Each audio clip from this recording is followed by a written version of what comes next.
Toy izao indray ny mety ho toetry ny andro eny an-dranomasina ny alatsinainy 2 aprily amin'ny 9 maraina hatramin'ny talata 3 aprily taona 2024 amin'ny 9 maraina. Tsy misy ny fampitandremana mahakasika ny alin-drano na ny amafin'ny-drivotra ny an-dranomasina fa saika milamina avokoa ny toetry ny andro eny an-dranomasina manerana ny morontsirak'i Madagasikara. Afaka manararoatra tsara mihitsy mampiasa izay ranomasina izay na ho an'ireo mpiala sasatra na ihany koa ho an'ireo mpampiasa ny ranomasina na izany na tsy izany aza nefa dia entanina mba ho mailo hatrany rehefa mivoaka ny ranomasina izay. Ho an'ny morontsiraka Atsinanana manomboka eo amin'ny tanjona Bobaomby hatrany amin'ny tanjona Angotsy. Anorana tandrifin-drahona mety arahan-kotroka indraindray. Ho avy atsimo Atsinanana ny rivotra ka ho sivy hatramin'ny 20 kilometatra isan'ora. Hahatratra 20 hatramin'ny 7 kilometatra isan'ora rehefa ny avaratra Voaemara. Anonjabe ny ranomasina avy ny onja 1 metatra sasany hatramin'ny 2 metatra. Tanjona Angotsy hatrany Mahanoro. Andrahona mitsitokotoko mety arahana orana tandrifin-drahona indraindray. Ho avy atsimo Atsinanana ny rivotra ka ho sivy hatramin'ny 20 kilometatra isan'ora. Adimy mpanonjana anonjabe ny ranomasina avy ny onja 1 hatramin'ny 1 metatra sasany. Mahanoro hatrany Taolagnaro. Anorana malefaka ny avaratry Manakara. Andrahona mahalana ny Akafa. Ho avy atsimo Atsinanana ny rivotra ka ho sivy hatramin'ny 20 kilometatra isan'ora. Adimy mpanonjana anonjabe ny ranomasina avy ny onja 1 hatramin'ny 1 metatra sasany.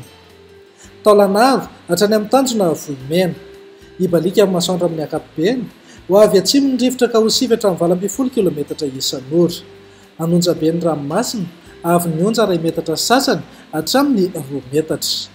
Ho an'ny morontsiraka andrefana eo amin'ny tanjona Vohimena hatrany amin'ny tanjona Ankabo. Ibalika amin'ny masoandro.